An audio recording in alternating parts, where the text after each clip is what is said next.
Hoy hemos invitado a alguien que sabe muchísimo sobre privacidad y ciberseguridad. Lo explica todavía mejor a través de su perfil de redes Data Guardianes. Daniel es experto en derecho digital y lleva años trabajando con empresas de todos los tamaños, ayudándolas a adaptarse en un entorno regulatorio que es complejísimo y cada día más exigente. Además, no podemos obviarlo. Daniel, te han dado el premio de la Agencia Española de Protección de Datos al divulgador del 2024. Así que enhorabuena, bienvenido y gracias por estar aquí. Nada, muchas gracias por invitarme y por tener este espacio para poder conversar sobre estos temas tan interesantes. Genial, pues vamos allá. Si te parece, nos lanzamos sin perder ni un minuto. Voy a empezar con un tema que para nosotros es súper candente, que es tema pequeñas y medianas empresas. Que puede ser básico o no, pero quisiera saber, Daniel, si pudieras explicarme, ¿cuáles dirías que son los errores más comunes que cometen a las pymes al tratar datos personales? Pues es uno de los temas, yo creo, más importantes. La gran mayoría del tejido empresarial de nuestro país son pequeñas empresas, hay mucho autónomo, se tratan multitud de datos personales, a veces mucho más de los que hacen falta. Y uno de los errores más comunes, y me lo he encontrado pues, en innumerables ocasiones, es delegarlo todo en la asesoría, gestoría y otra persona que no lleva los papeles. Es decir, no asumir que estamos tratando datos de clientes, de proveedores, de personas físicas y que tenemos que ponerle interés en que esos datos estén bien protegidos. Al final, nosotros mismos somos clientes y usuarios de muchos servicios, como puede ser desde tu dentista, tu tienda de confianza o tu taller de coche, y siempre confiamos en que los datos que le proporcionamos los van a tratar bien. Y en muchas ocasiones el error es pues, tener equipos desfasados, tener acumulación de papel sin límites, no haberle prestado atención, por ejemplo, a tu página web, que es tu escaparate, donde recabas muchos de los datos probablemente. Nos lo vas a decir a nosotros. Totalmente. Y en ocasiones pensar simplemente que, bueno, que son nombres, teléfonos, correos, direcciones, y no acordarse que detrás de esos datos hay personas y que el no tratar bien ese tipo de información puede afectarle seriamente en el futuro. Ese para mí sería el principal error, el delegarlo todo. Después, pensar que esto no va contigo. Es otro error muy común, ¿eh? El pensar que a mí no me toca. Si yo lo que tengo son los datos de los 15, 20 clientes de toda la vida y eso no tengo que hacer nada. Acabamos viendo, por ejemplo, publicaciones en redes sociales de pequeñas empresas con testimonios, con imágenes que no han recabado consentimiento, incluso a veces hasta hemos visto pues poner incluso pantallazos como reseñas, con lo cual la divulgación de datos acaba siendo pues uno de los temas recurrentes y que traen numerosas sanciones también a los autónomos incluso. No, claro. Al final, ¿crees que es un problema el hecho de que las pequeñas empresas tenemos tan pocas manos, o incluso los autónomos aún menos? Sí, la verdad, si vas a delegar, que lo entiendo, porque igual que se delega en ciberseguridad o para que te hagan las nóminas o la contabilidad, evidentemente una pequeña empresa o un autónomo tiene que estar a lo que sabe, a su trabajo, a su día a día. Pero si vas a delegar, delega bien, delega en alguien que sepa, en que le dé importancia, ¿no? Que le dé importancia al cumplimiento normativo, que se preocupe de verdad de hacer las cosas y no que sea rellenar meros formularios o, como siempre digo, los papeles no protegen. Si tiene 3 cláusulas y 2 coletillas de correo electrónico, pues bueno, puede dar sensación o apariencia de que cumple con algo, pero no es real. Entonces, ese consejo siempre lo doy. Si vas a delegar, hazlo bien. Igual que para hacerte la declaración o para hacerte las nóminas, confías en una empresa que tenga cierto peso y te acompañe. Si vas a delegar tu cumplimiento normativo, que el responsable eres tú, pues investiga, míralo bien, lee los documentos que te entregan y lleva a cabo los procedimientos que te encargan, porque en muchas ocasiones una pequeña empresa tiene muy poco que hacer. A lo mejor 3, 4 cosas, pero hazlas, que es lo importante, llévalas a cabo. ¿Y dirías que hay algún sector, alguna industria que pudieras decir, es que estos, o sea, que está especialmente rezagada en todo lo que es protección de datos? Es verdad que hay sectores donde, sobre todo hay sectores donde el dato personal se trata, y me da mucha pena decirlo así, pero se trata como mercancía y se compra y se vende el dato personal, como pueden ser bases de datos. sectores, por ejemplo, yo he trabajado mucho en el contact center y, claro, un gran contact center no cae en estos errores, sabe toda la norma que hay detrás, pero pequeñas empresas que se dedican a hacer llamadas, a recopilar datos en Internet, por ejemplo, haciendo scrapping, cogiendo datos de páginas web que te dicen, oye, que está en abierto, puedo cogerlo, ya sabes que cuando escuchamos esas cosas se nos ponen los pelos de punta, y son las empresas que se dedican, pues eso, a gestionar bases de datos de una forma incorrecta. Por supuesto, en muchos casos, hostelería, aunque tratan pocos datos, por ejemplo, es muy frecuente hacer pedidos. Tener a lo mejor ese pedido online y que tu propia página web no tenga un formulario de captación claro con un consentimiento. O incluso para una vez que pides una pizza, guardar el dato de ese cliente como si fuera realmente un cliente 5 años, pues no tiene mucho sentido. Yeah. Esos puntos negros nos lo encontramos mucho en el comercio minorista, en la hostelería, en sectores o donde hay una gran compra de base de datos o donde hay muy poca información en materia de protección de datos y el dato personal hace falta y se coge ese dato personal como un activo de la empresa, como si fuera tuyo. Y como siempre decimos, el dato personal le pertenece al usuario. Tú lo tratas momentáneamente para darle un servicio, pero tuyo no es.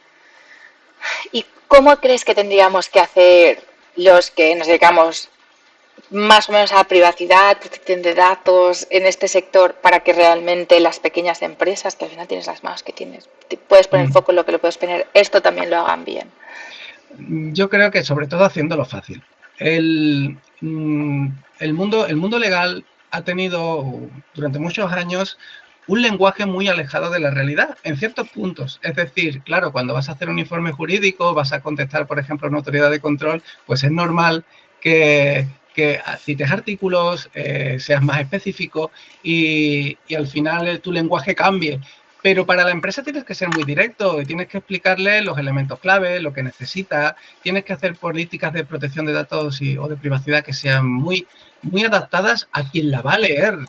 Como anécdota, pues me encuentro algunas veces políticas de privacidad de propios videojuegos que me cuesta entenderlas a mí. Imaginemos a un niño de 13 años, un chico que tiene que leerla y entender para qué se están recopilando su información.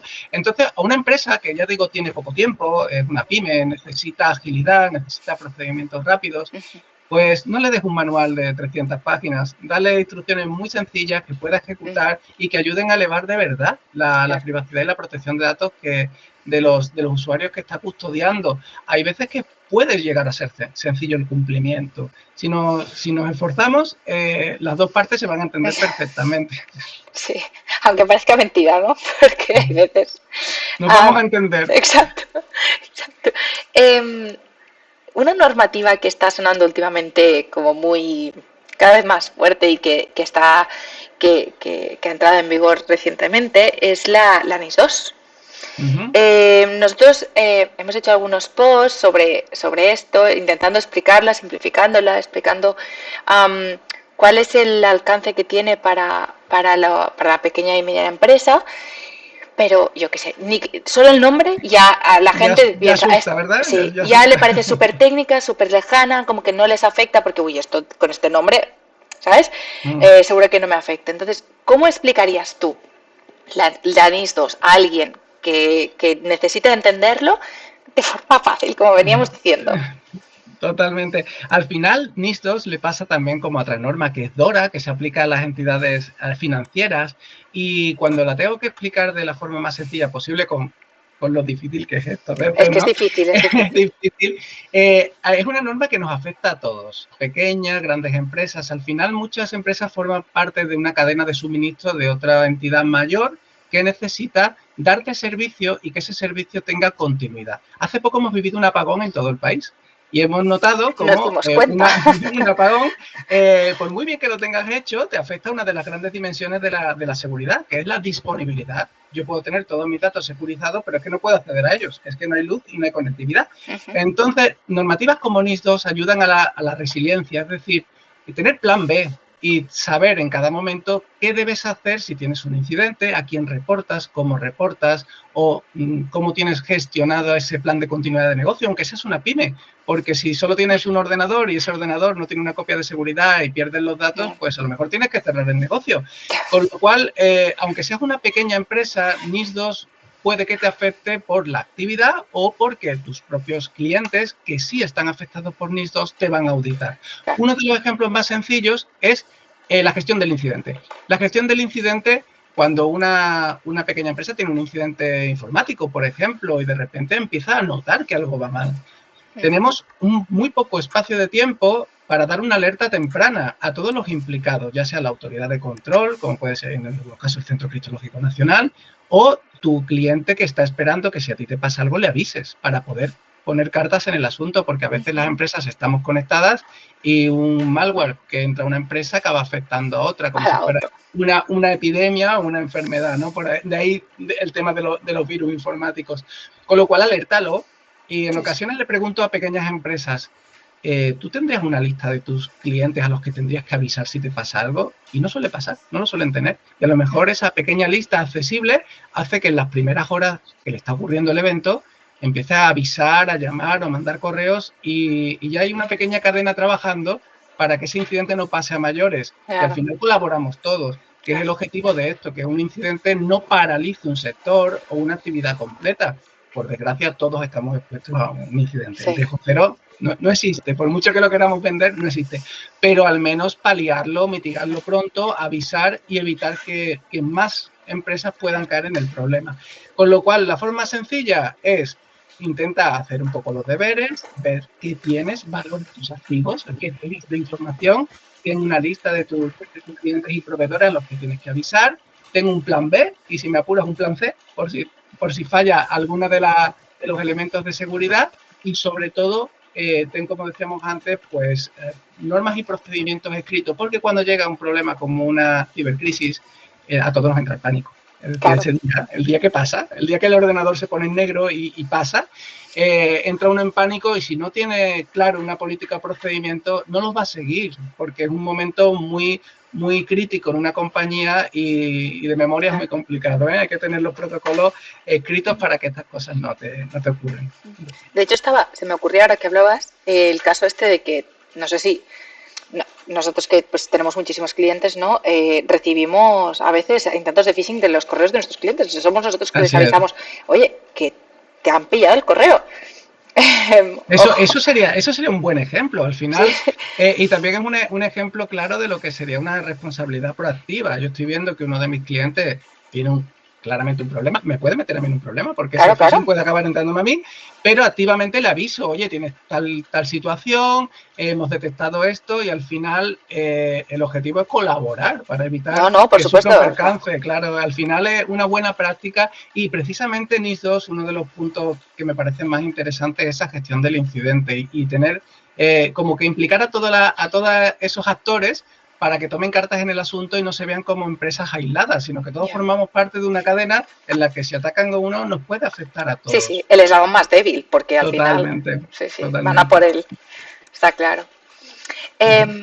Y ahora, entrando un poco en el salseo, quería preguntarte, no hace falta que digas nombres, pero a ver si puedes contarnos algunos casos reales con el que te has encontrado, un poco a modo de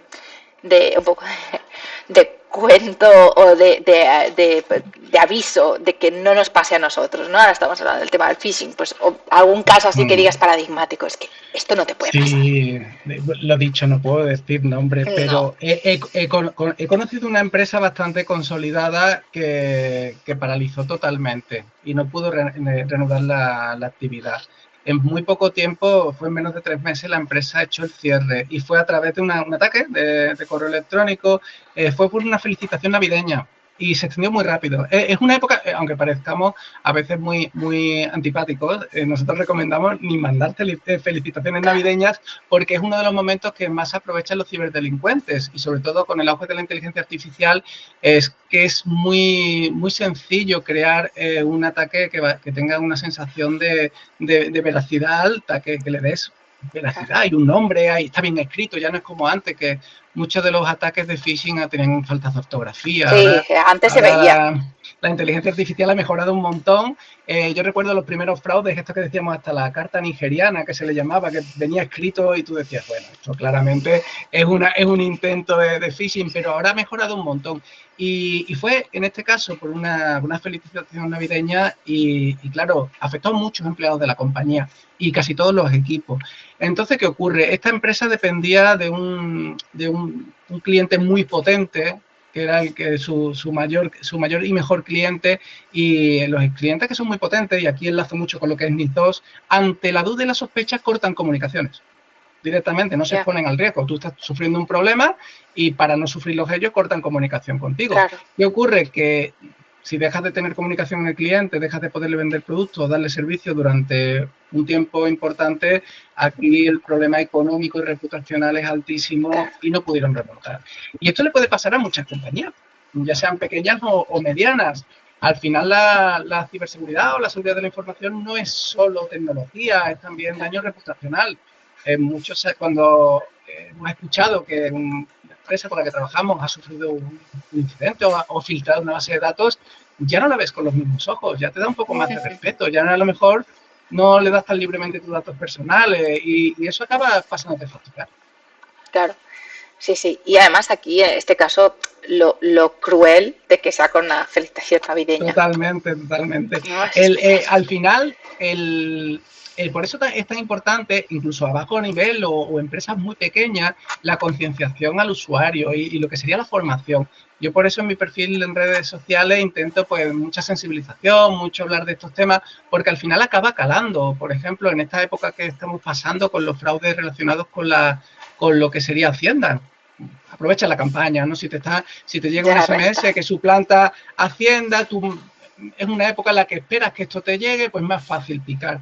Pues claro, en una empresa hay momentos, por ejemplo, el momento de la facturación, el momento de las nóminas, el momento de las felicitaciones, tal, que aprovechan los delincuentes para ello. Y ahora están utilizando pues incluso redes sociales como LinkedIn, donde van a buscar directamente una empresa, sus perfiles, ven quién es la persona de recursos humanos y ahora le mandan un correo para que cambie el número de cuenta haciéndose pasar por un empleado, y son intentos de fraude muy, por desgracia, muy diarios y que a lo mejor una compañía muy grande lo detecta, pero una compañía muy pequeña, si no tiene algún tipo de verificación, pues es fácil que caiga y a lo mejor le paga la nómina a ese delincuente pensando que era el empleado que lícitamente había pedido el cambio de cuenta bancaria, ¿no? Y justo te iba a preguntar, es decir, ¿qué podemos hacer? Porque al final sí, claro, formación y tal, pero es que estás muy expuesto. Es que es muy difícil. Estamos muy expuestos. Es verdad que se está muy expuesto, pero hay empresas más expuestas que otras. Al final esto es hacer los deberes, y aunque es verdad que el riesgo cero no existe, sí que tienes que hacer un trabajo muy, muy diario, muy periódico. Por eso es bueno tener un pequeño sistema de gestión. Yo que soy pues, muy defensor por ejemplo, de la ISO 27001, Esquema Nacional de Seguridad, perfecto, pero no todas las empresas se lo pueden permitir o no tienen los recursos. Y una pequeña empresa, a lo mejor un sistema de gestión es un pequeño documento con un protocolo que pueda ser auditable, revisable. Y el hecho de, yo lo que haría en todo caso, primero, securizar lo máximo que puedas tus activos, ya sea tu dispositivo final, tu ordenador, tu servidor, copias de seguridad. Eso es, yo creo que a día de hoy no lo puedes en ningún caso obviar. La página web, que precisamente lo hemos hablado antes, que es tu escaparate, tenla en condiciones. No hay cosa que pueda darte más problemas que una página web que no esté optimizada, que recabe datos innecesarios, que te pueda meter un problema legal. No voy a hablar porque no me tires de la lengua. Totalmente.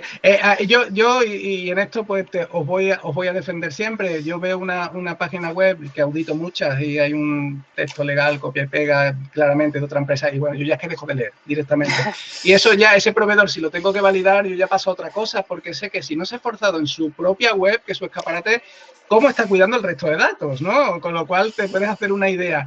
Es como al final pues dedicarte al lavado de coche y tu propio coche va sucio. No estás dando una confianza. Entonces, con este tema, aparte pues de las copias de seguridad, la formación, el usuario final, el empleado, suele ser la puerta de entrada de muchos ataques, ya no solo de ciberseguridad, incluso de transmisión oral. Hay veces que la información pues la revelamos en WhatsApp, con compañeros. Los datos a papel no los descuidéis nunca, porque el dato a papel, con el auge de la ciberseguridad, es el gran olvidado, y al final hay incluso muchísimas empresas que se dedican en polígonos industriales, donde hay muchas pymes, delincuentes que se van a polígonos industriales a buscar en basura, cajas tiradas, información, datos.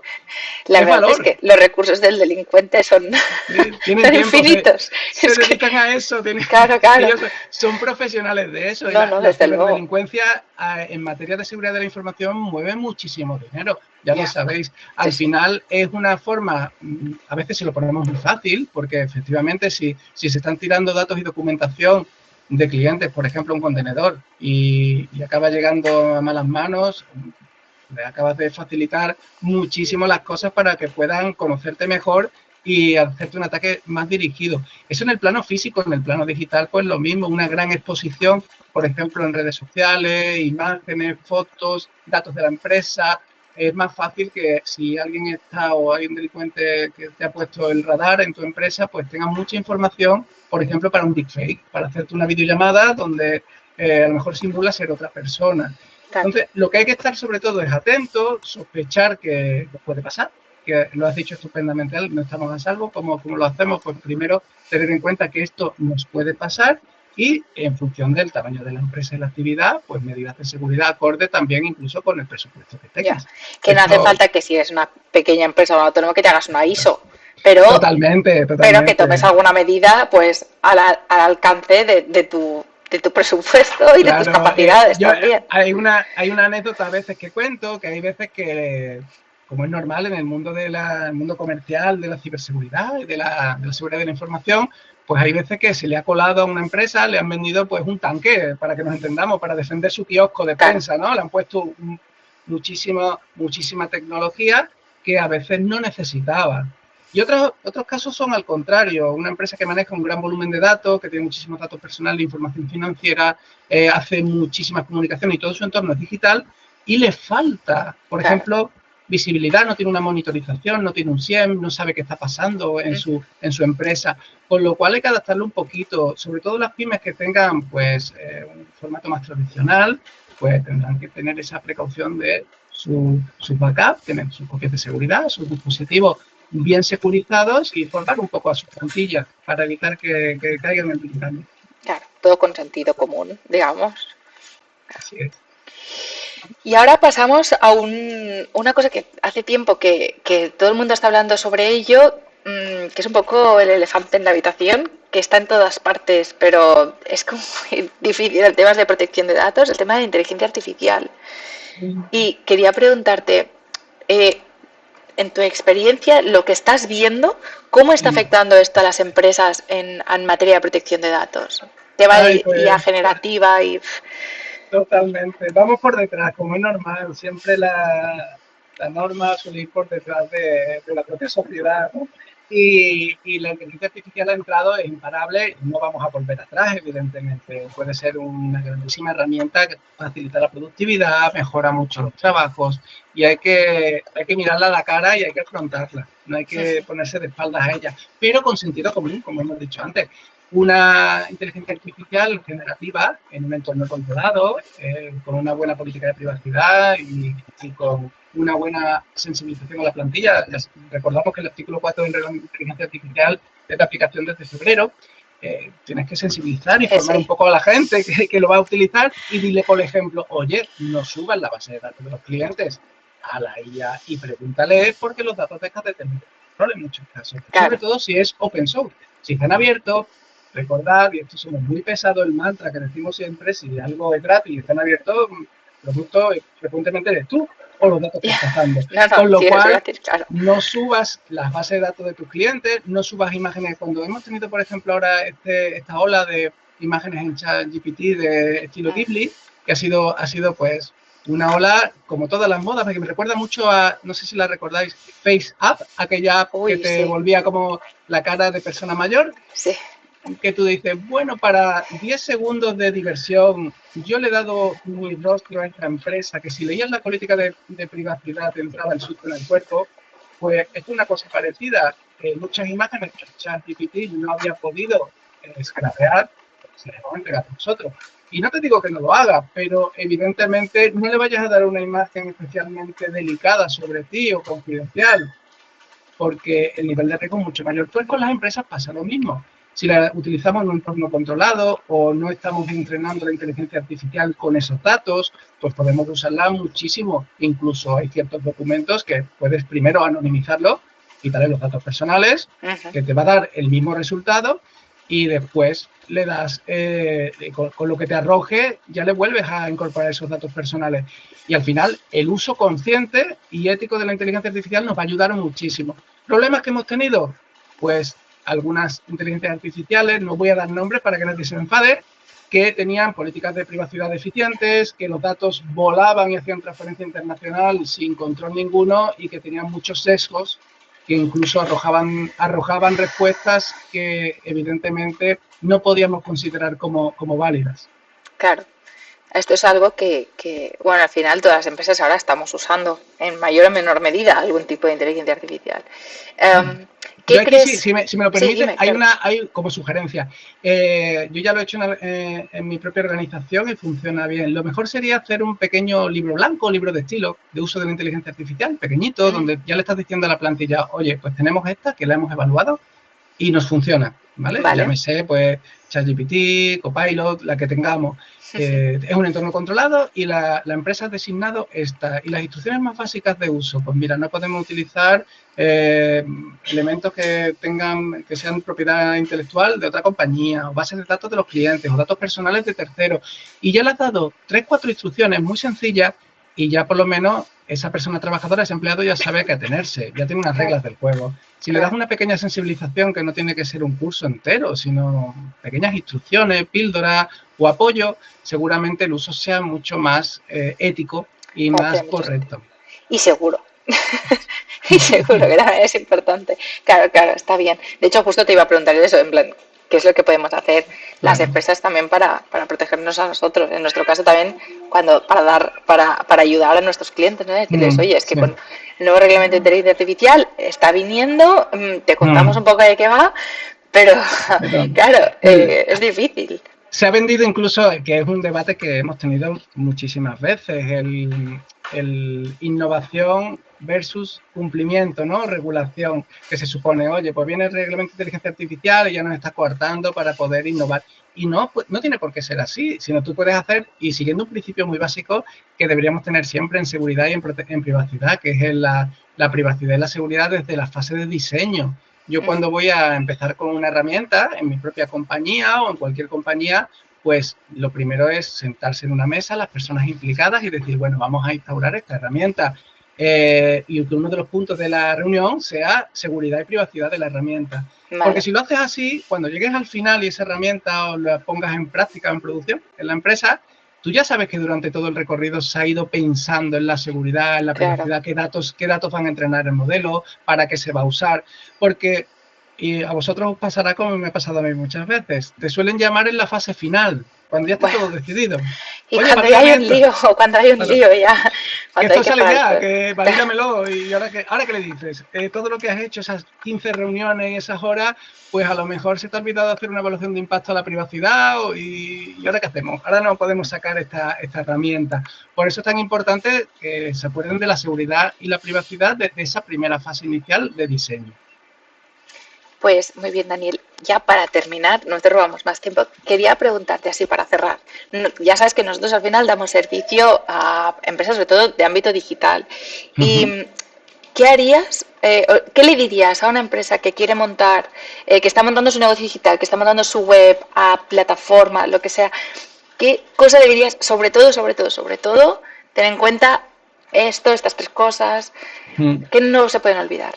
En el entorno digital, la privacidad y la seguridad importan mucho, y cada vez más. El usuario se está dando cuenta de que hay multitud de datos, cada día amanece con una brecha de seguridad, cada día amanece con una preocupación de tus datos han sido expuestos, y esto está generando que el usuario pues cada vez sea más reticente a entrar en una web y que de repente el formulario tenga algo que no va bien, o que se ha acostumbrado a que de repente le están pidiendo los datos y no le han informado de nada, o no hay una casilla de consentimiento, o no hay una primera capa que te indique a quién se lo estás dando. Ya. Entonces, lo primero, prestarle atención a los detalles. ¿Y los detalles cuáles son? Los detalles es quién es el responsable de la web, cómo estás recabando tus cookies, que sí, que las cookies, mucha gente que ni las lee, acepta y bueno, quiero leer la página y se me olvida, pero son Bueno, importantes. tenemos Al final, estadísticas sobre esto, ¿eh? sí, sí, sí. Cada vez la Hay gente las lee más. Claro, Te digo. evidentemente porque cuando tú de repente aceptas y te vas dando cuenta de a dónde van y cómo van y todo lo y dónde llegan y que después te sientes, como dicen muchas personas, que mi móvil me espía, ¿no? Que el móvil no hace falta ni que te espíes, que ya los datos los has revelado tú. Yeah. Entonces, esa preocupación está creciendo. Por eso en el entorno digital, por ejemplo, los textos legales no son solo un adorno. Lo que dice tu web tiene que ser consecuente con lo que realmente haces, porque muchos usuarios se han cansado de ver en una web, nos preocupamos por tu privacidad y que luego eso sea falso. Entonces, al final, hay que dedicarle atención a esa parte que muchas veces en el entorno digital se va dejando para lo último, porque prima muchísimo pues lo que es la estética, la funcionalidad, que todo funcione bien en la web y sea bonito, sea estético y enlace muy bien con el marketing que se quiere llevar. Y esa última parte es ya como el ponme lo que le hace falta para que esto salga o vea la luz, y no es así. No es así, y además te puede pasar muchas facturas en el futuro, porque toda esa inversión y trabajo que has hecho antes se te va al garete en 2 minutos cuando alguien demuestra que lo que dices que haces no lo haces. Sí, sí, sí. Solo hace falta un cliente, un usuario un poco, con el ojo un poco entrenado, ¿no? Esto es lo que decimos nosotros. Así es. Sí, sí. Bueno, pues muchísimas gracias, Daniel. Hemos aprendido muchísimo, nos ha servido muchísimo y espero que para nuestros usuarios, clientes, también sea súper útil y puedan seguir al menos a tus consejos. Muchas gracias y por aquí me tenéis cuando os haga falta. Un saludo. Muchas gracias a ti. Adiós.